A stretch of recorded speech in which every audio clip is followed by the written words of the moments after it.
নমস্কার বন্ধুরা।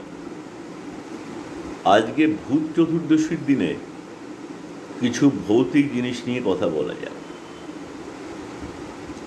আপনারা হয়তো লক্ষ্য করেছেন যে অনেক তেমাথার মোড়ে বা চৌমাথার মোড়ে রাত্রিবেলা কে বা কারা কোনো জিনিস ফেলে যায়।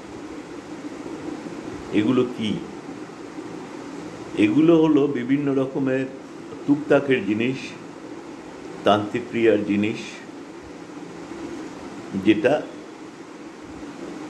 আপনার তেমাথার মোড়ে বা চৌমাথার মোড়ে লোকেরা করে থাকে।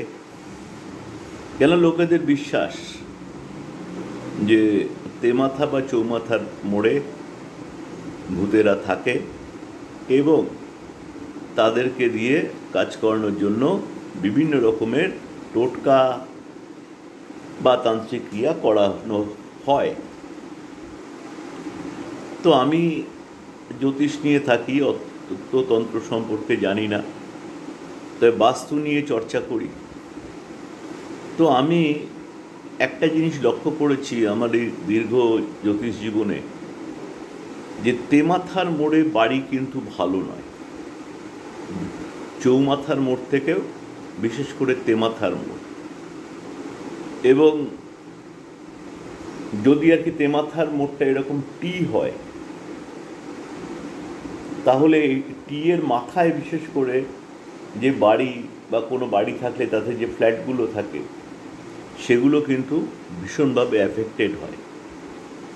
এবং আমি অনেক ক্ষেত্রে এই ধরনের বাড়ি বা ফ্ল্যাটে অপমৃত্যু দেখেছি এবং আর্থিক অসুবিধা এটা দেখেছি। তো বন্ধুরা, যারা নতুন করে বাড়ি খুঁজছেন বা ফ্ল্যাট খুঁজছেন, তারা এই তেমাথার মোড়টা, বিশেষ করে এই মাথার দিকের ফ্ল্যাটটাকে অ্যাভয়েড করবেন।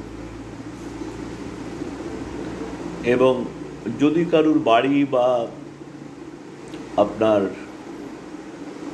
ফ্ল্যাট ঠিক ওই তেমাথার মোড়ে থাকে, তাহলে কি করবেন? তো আমি একটা সামান্য জিনিস ইউজ করতে বলি, যে রাস্তার দিকে মুখ করে বারান্দায় একটা কনভেক্স মিরর, মানে কনকেভ নয়, কনভেক্স মিরর একটা লাগিয়ে দিন। বা কনভেক্স মিরর যদি না পাওয়া যায়, একটা বড় প্লেন মিরর লাগিয়ে দিন। তাহলে বা ফেংশুইয়ের একটা আইটেম আছে পাকুয়া মিরর বলে, ওটা একটু বড় সাইজের কিনে লাগিয়ে দিন। এই ধরনের উপদ্রব থেকে রক্ষা পাবেন। নমস্কার।